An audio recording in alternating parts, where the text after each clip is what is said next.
Mesdames et messieurs, bonsoir et bienvenue à une nouvelle édition de Direct où on va passer en revue les dernières nouvelles locales et on commence avec une réunion entre le président Abdel Fattah el-Sisi qui a souligné la volonté de l'Égypte à développer une coopération constructive avec Alstom et bien sûr cet entretien était entre le président de la République et le PDG de cette entreprise française Alstom ainsi que d'autres entreprises françaises dans le cadre des relations bilatérales distinguées entre les deux pays. Ceci a eu lieu lors de la réunion du président aujourd'hui avec M.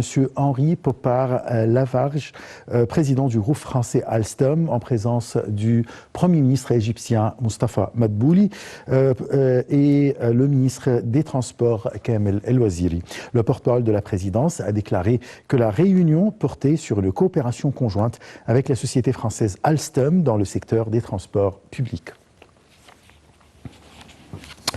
Bon, nous avons le plaisir d'accueillir dans le studio M. Amr Zouheri, vous êtes journaliste et chercheur.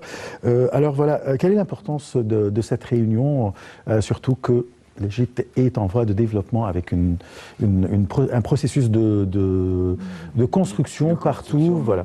Massif, oui. Un processus. Comment peut-on avoir des relations avec Alstom? Assez important et c'est un pas en avant pour augmenter les relations avec les entreprises et les sociétés européennes notamment et donner une chance aux entreprises françaises d'investir d'autant plus en Égypte, comme l'Égypte démontre de la rigueur, du sérieux et beaucoup d'intention de développement. Un vrai projet évolutif et de renaissance, d'une nouvelle renaissance de l'Égypte est en cours. Donc le président de la République motive toutes les entreprises qui ont des noms et des exercices et des expériences assez prouvées et approuvées dans le monde entier, dont Alstom. Donc c'est une chance pour Alstom comme c'est une chance pour l'Égypte. Donc c'est comme Siemens, comme d'autres entreprises. Voilà. Maintenant l'Égypte essaie de motiver les plus grands pour que le développement et la renaissance de l'Égypte perdurent et continuent dès qu'elle sera exécutée et faite comme cela il se doit. Les dernières années, sous la présidence du président de la République, Abdel Fattah el-Sisi, on a témoigné, ou bien l'Égypte a témoigné de la construction des milliers de kilomètres de routes avec la préparation de quelques lignes ferroviaires. Beaucoup, comme le monorail, etc. Donc il y a Alstom, et l'expérience en France des tramways, elle est très intéressante. Et également en Égypte, il y a eu le tramway du Caire, comme celui d'Alexandrie, il date des années 30 et 40. Donc on a l'infrastructure nécessaire pour reprendre un projet gigantesque qui peut démontrer au monde ce qu'est l'Égypte avec ses 7000 ans d'histoire et de civilisation continue. Exactement. Bon. On va passer à un autre sujet, c'est toujours concernant les réunions du président de la République qui a également tenu un entretien avec le Premier ministre Mustafa Madbouli et le ministre du Transport Kamel El-Waziri. La réunion a porté sur la position exécutive du projet du ministère du Transport en ce qui concerne le système des pots et des services du transport maritime. À cet égard, le président a enjoint de développer le système des services du transport maritime, dont notamment le flotte du transport maritime et les ports sur les mers Rouges et la Méditerranée sur le dernier modèle et style d'une manière qui convient à la situation géographique de l'Égypte et s'intègre au canal de Suez comme un lien entre l'Est et l'Ouest selon les normes les plus élevées.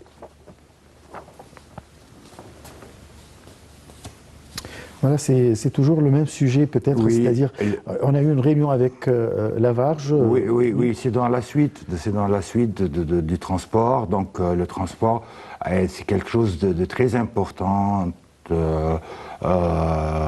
c'est une chose primordiale pour n'importe quelle activité commerciale ou même sociétale ou sociale pour vivre le déplacement des gens, des gens, etc.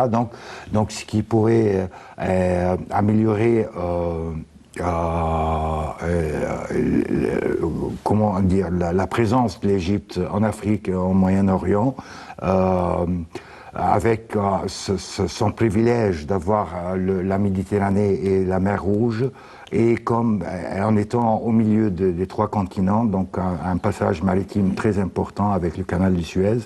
Donc la flotte égyptienne maritime doit être à la hauteur de ses espérances et à la hauteur du XXIe siècle que l'Égypte essaye de tracer avec un exercice de démonstration de grandeur et de richesse du pays. Mais surtout qu'on possède, comme on vient de dire, le canal de Suez. Oui, exactement. Voilà. Et malheureusement, il y a beaucoup des unités parmi ces flottes qui n'ont pas été renouvelées depuis quelques temps. Donc c'est le moment de le faire et le président de la République prend en charge un renouvellement général presque du pays en entier. On va continuer notre commentaire, notre discussion sur ces nouvelles, mais juste après l'appel à la prière. Allons-y.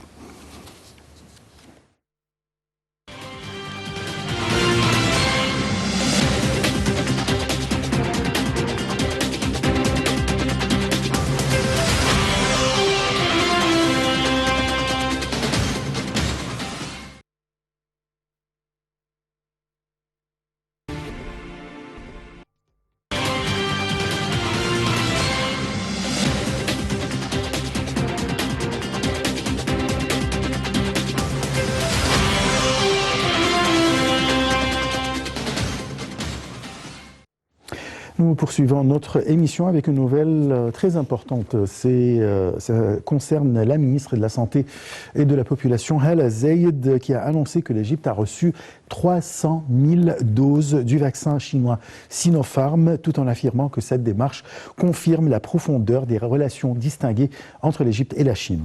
Hala Zeid a indiqué que l'Égypte recevra plus de vaccins à la fin du mois courant, selon le protocole de l'Alliance internationale pour les vaccins.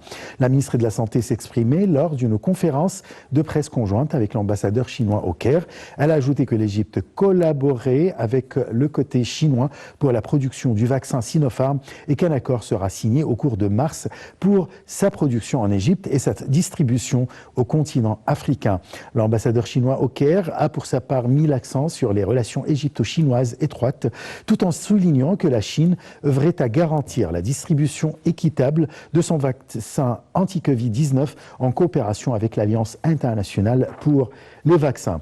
D'autre part, le ministère égyptien de la Santé a annoncé avoir recensé 647 nouveaux cas testés positifs au Covid-19 et 40 décès hier. Le ministère de la Santé a toutefois annoncé que le nombre total des cas guéris du Covid-19 s'élève à 149 934 personnes et qui ont quitté les hôpitaux de confinement après avoir reçu les soins médicaux nécessaires.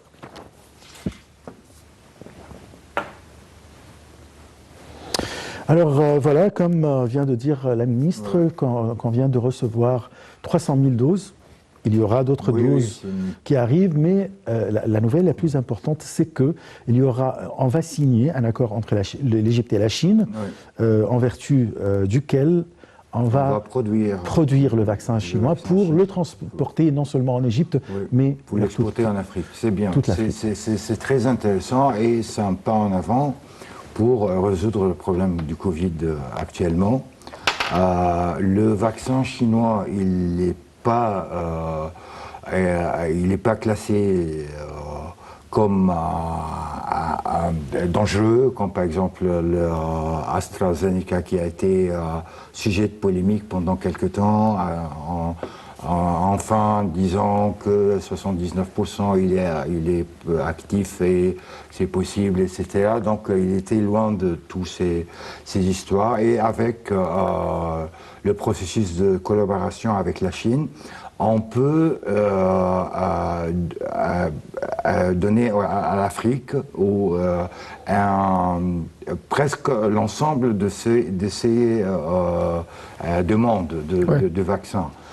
Pour l'instant, on a reçu une première livraison, il y aurait une 300 deuxième, 000, et hier 300 000. Une troisième pour faire en sorte que à l'aube d'un certain calendrier, on aura 20, 25, 40% de la population vaccinée égyptienne. On espère. Voilà. Oui. Bon, on va passer à un autre sujet, c'est concernant hier. Le président Abdel Fattah el-Sisi a assisté hier à la célébration de la femme égyptienne et de la mère idéale pour l'année 2021 au Centre international de conférence d'El Manara. Lors de son discours au cours de la cérémonie, le président a chargé les agences de l'État de publier un ensemble de lois pour protéger la femme égyptienne. Le chef de l'État a rendu hommage à un certain nombre des mères idéales dans tous les gouvernorats d'Égypte en leur offrant des boucliers et des médailles. Salih Hamed et Perihan Farou nous donnent les détails.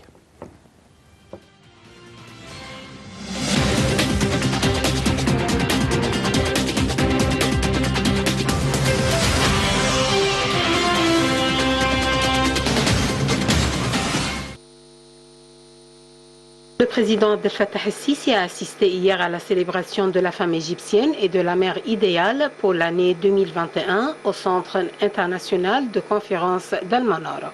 Le chef de l'État a rendu hommage à un certain nombre de mères idéales dans tous les gouvernorats égyptiens en leur offrant des boucliers et des médailles.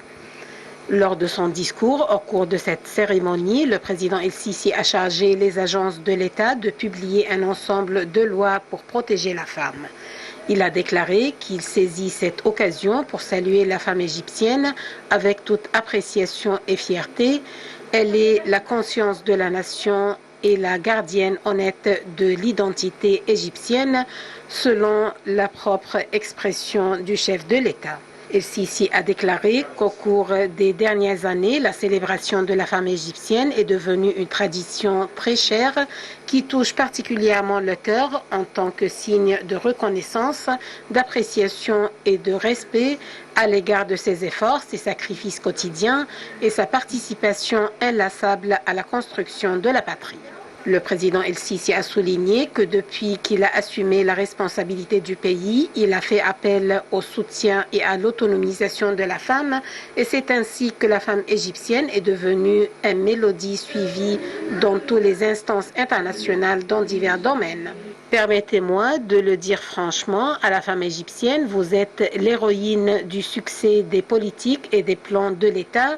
Sans votre force et votre détermination, nous n'aurions pas atteint ce que nous sommes maintenant, a déclaré le président el-Sisi. Il a chargé les agences de l'État de publier un ensemble de lois pour protéger la femme. La Chambre des représentants doit prendre au plus tôt possible les mesures nécessaires pour publier un projet de loi interdisant le mariage des enfants, le mariage précoce, par une loi indépendante en stipulant explicitement l'âge légal du mariage. Le ministère des Transports devrait assurer la plus grande sécurité aux femmes et aux filles dans les transports publics en raison des dispositions relatives à la sûreté et à la sécurité des femmes. La Banque centrale doit examiner les procédures qui interdisent clairement la discrimination basée sur le sexe en ce qui concerne les prêts et le financement, en tenant compte des circonstances particulières des femmes qui en ont le plus besoin. Confié à l'Agence de développement des petites et moyennes entreprises et au ministère de la Solidarité sociale en coopération avec le ministère de l'Agriculture et le Conseil national des femmes de mettre en œuvre des programmes visant à soutenir la femme rurale par le biais de prêts productifs et de programmes d'éducation financière. Les ministères concernés devraient prendre les mesures nécessaires pour réduire le phénomène des endettés, en plus de faciliter les procédures des initiatives en coordination avec les autorités concernées. Confié au ministère de la Planification et au Conseil national de la femme de suivre la situation de la femme au poste de la prise de décision, de la direction ou dans les conseils d'administration des institutions publiques et privées. Confié au ministère de la Solidarité sociale le rôle de faciliter les procédures de l'établissement des garderies en adoptant un système qui garantit leur qualité. À la fin de son discours, le chef de l'État a assuré que la femme est dans le cœur et l'esprit de l'État égyptien, soulignant que la protection de l'avenir des femmes et des filles égyptiennes est devenue une priorité que toutes les institutions de l'État assument.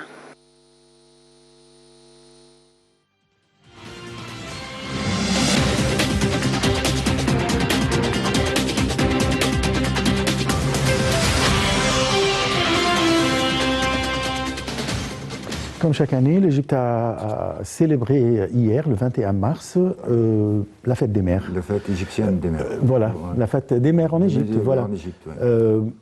Voilà, des célébrations de la part des responsables, du président de la République. Quelle est la situation de la femme aujourd'hui par rapport à, si on compare il y a quelques années? Ça dépend des positionnements que tu prends pour regarder la question. Mais ce qui s'est passé hier, c'est quelque chose de très intéressant et important. C'est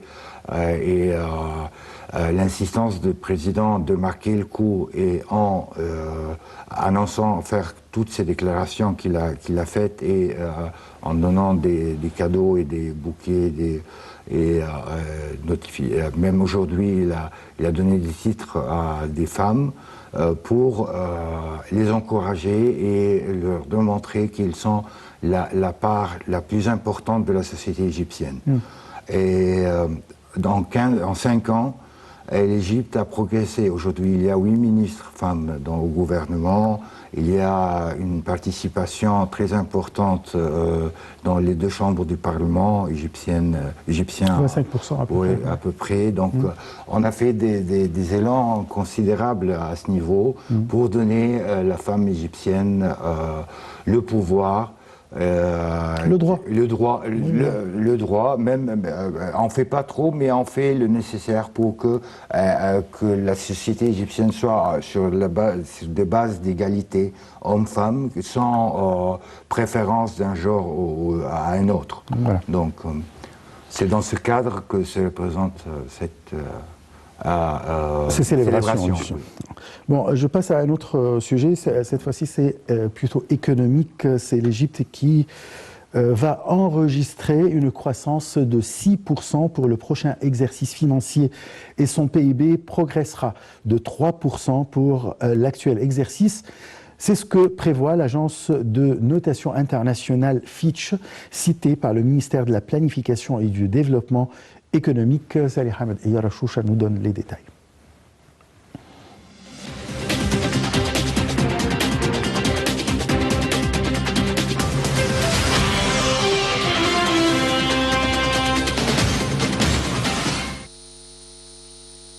L'Égypte enregistrera une croissance de 6% pour le prochain exercice financier et son PIB progressera de 3% pour l'actuel exercice. C'est ce que prévoit l'agence de notation internationale Fitch, citée par le ministère de la Planification et du Développement économique. La reprise de l'activité touristique et du trafic dans le canal de Suez portera la croissance à 6% pour l'exercice 2021-22, accompagnée d'une inflation dégressive de l'ordre de 5% pour la même période, indique le ministère dans un rapport publié vendredi.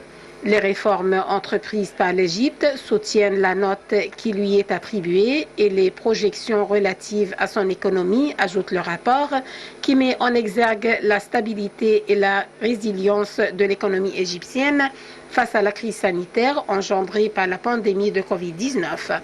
Pour sa part, la Banque africaine de développement rappelle que l'Égypte compte parmi peu de pays africains devant afficher une croissance positive en 2020 et que malgré ses dépenses pour la lutte contre le Covid-19, elle devrait maintenir un équilibre financier positif estimé à 0,5% du PIB. La Banque africaine de développement met en avant également nombre de mesures prises par le Caire, comme la réforme des finances publiques ayant permis de maintenir le déficit financier total à 8% du PIB en 2020, évoquant par ailleurs les virements des Égyptiens de l'étranger constituant 8% du PIB pour la même année. La Banque africaine de développement jette la lumière en outre sur la baisse de l'inflation en Égypte à 5,7% en 2020 contre 13,9% en 2019, favorisant ainsi une meilleure adaptation de sa politique monétaire.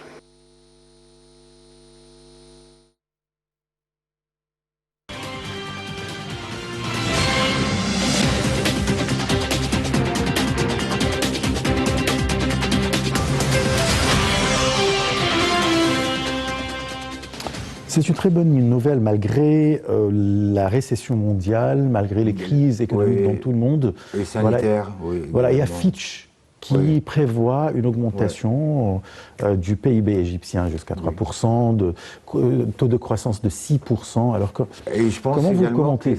Qu'il y aurait d'autres instances qui vont faire la même, les mêmes remarques, les mêmes rapports sur l'économie égyptienne qui bénéficie, en dépit du corona et la Covid et tout ce problème sanitaire, la crise en question, et par exemple, pour une première fois depuis longtemps, une grande participation de patrimoine d'Égyptiens vivant à l'étranger.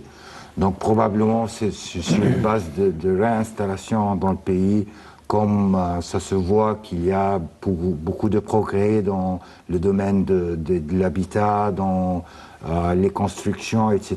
C'est possible. Le développement en général. Oui, le développement en général. Et ce qu'on a pu faire l'année dernière, malgré le Covid également, c'était d'avoir 3% de progrès au niveau de la croissance. Et pour deuxième année consécutive, on en ajoute encore 3%. Donc, ces prévisions de 6%, c'est quelque chose de très motivant pour l'ensemble de l'économie égyptienne, à tous les niveaux. Et encourageant pour les investissements, pour les investisseurs étrangers. Bien sûr, c'est motivant pour l'ensemble des Égyptiens parce que ça démontre que, en parallèle avec les constructions en route et en cours, le progrès économique ne s'arrête pas et il n'y a pas de surcharge économique causée par ce développement, ce qui démontre que le processus il est fait minutieusement et avec justesse et avec réussite. Très bien. Bon, notre dernier sujet, c'est concernant un appel téléphonique que le président Abdel Fattah el-Sisi a reçu de la part du Premier ministre britannique Boris Johnson. L'appel a porté sur l'examen de la coopération bilatérale entre les deux pays et sur les moyens de les renforcer dans tous les domaines, surtout les secteurs de l'économie, de l'investissement, de la sécurité, de l'éducation, de la santé et de l'énergie.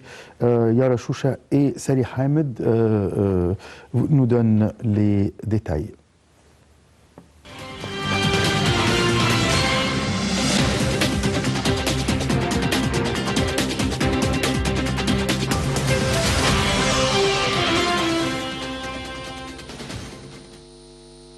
Le président Abdel Fattah el-Sisi a reçu un appel téléphonique du Premier ministre britannique Boris Johnson.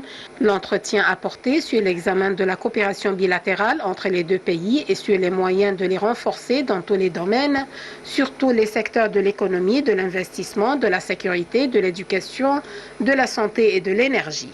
Le Premier ministre britannique a discuté avec le président el-Sisi de la coordination sur les diverses questions régionales et internationales à la lumière du rôle joué par l'Égypte afin de restaurer la paix et la stabilité au Moyen-Orient et en Afrique, tout en aspirant à soutenir et développer les relations bilatérales avec l'Égypte sur tous les niveaux. Le président el-Sisi a pour sa part exprimé son souci d'activer les cadres de coopération mutuelle entre les deux pays dans divers domaines, ainsi que le transfert et la localisation de la technologie, en plus de renforcer la concertation politique et la coordination sur les questions régionales et internationales d'intérêt commun, ce qui reflète l'importance des deux pays pour réaliser la paix et la stabilité, faisant face aux défis de la région.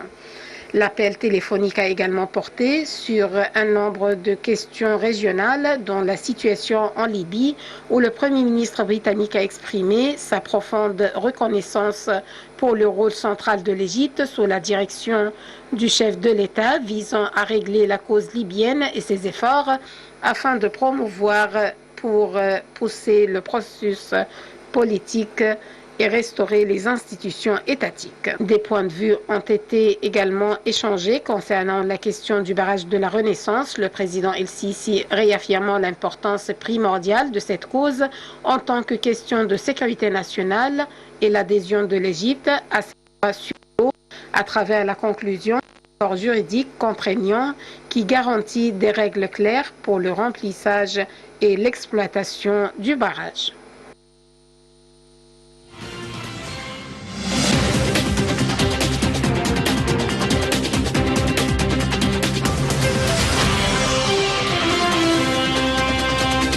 Monsieur Ahmed Zoheri, je rappelle que vous êtes journaliste et chercheur. Là, les relations entre l'Égypte et la Grande-Bretagne, actuellement, avec Boris Johnson et Abdel Fattah el-Sisi. Le président Sisi. Donc, le Premier ministre britannique, je pense il a pensé à parler avec le président égyptien parce que en étant l'Empire britannique, en étant un ancien colonisateur de l'Égypte, et puis un moment crucial où l'Égypte a pris des bonnes décisions, où elle joue un rôle intéressant et important au Moyen-Orient sur les dossiers internationaux qui l'entourent, et puis d'un autre côté démontre une émancipation et un progrès distingué au niveau du progrès économique. Donc la Grande-Bretagne et son Premier ministre Boris Johnson a pensé qu'il faut bien que l'Angleterre et la Grande-Bretagne soient présents dans ce nouveau élan économique du pays, comme ce qui était le cas de la présence des sociétés françaises également. Avec les Allemands, on a fait beaucoup de projets de coopération. Et aussi les Britanniques pensent qu'ils ont leur place dans cette émancipation ou ce développement en Égypte. Donc cela d'un côté. D'un autre côté, ils ont parlé également du dossier libyen, oui, qui heureusement fait un progrès considérable et part dans la bonne direction pour motiver et assurer les élections qui vont se dérouler en fin décembre de cette année. Donc ce dossier, il est bien maintenu avec... et comme la Grande-Bretagne également, c'est une force maritime, voilà, ancienne force maritime. Comment elle peut jouer un rôle crucial, ou bien un rôle important pour résoudre ce problème? C'est un rôle d'observateur. Elle aura dans plusieurs dossiers, elle a un rôle d'observateur, comme également au niveau du dossier yéménite, également sur le dossier avec l'Éthiopie, des négociations avec l'Éthiopie. Et la Grande-Bretagne il faisait partie de l'ancien accord qui distribuait l'eau du Nil. Donc, n'importe quelle argumentation pourrait faire mêler sa diplomatie, ça sans doute. Et aujourd'hui, le Soudan a commencé à prendre des pas positifs pour accélérer la mise en position et en structure d'un quartet pour résoudre ces négociations. Donc maintenant, l'Égypte, l'Éthiopie et le Soudan, avec l'ensemble de l'Union africaine et son président congolais, qui est à la tête de la présidence de l'Union africaine, oui, et puis l'Union européenne, et puis les Nations unies et les États-Unis. Après le Brexit, probablement le Premier ministre Boris Johnson a senti que le couple franco-allemand, il domine un peu la politique européenne avec le Brexit, c'est un retrait diplomatique de la Grande-Bretagne qui espère maintenir une présence dans les négociations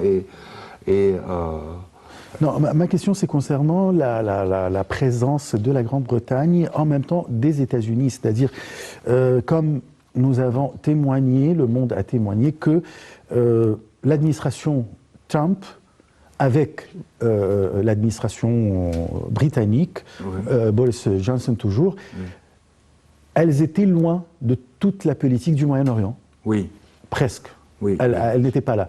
Avec l'arrivée de Biden, et en même temps avec la coopération de Boris Johnson, est-ce qu'il y aura vraiment un changement et une présence? Je ne pense pas que le Premier ministre britannique va se mêler directement dans la situation, soit au Moyen-Orient ou en Afrique, malgré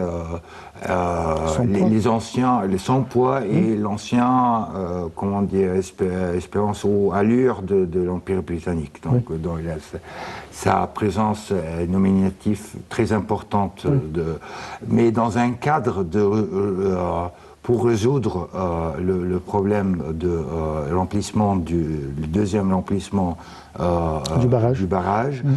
Ce serait très intéressant la présence britannique et anglaise dans le dossier, d'autant plus que le Soudan actuellement il déplore une grande défaillance au niveau de l'électricité, qui probablement c'est possible, et ça va rédimer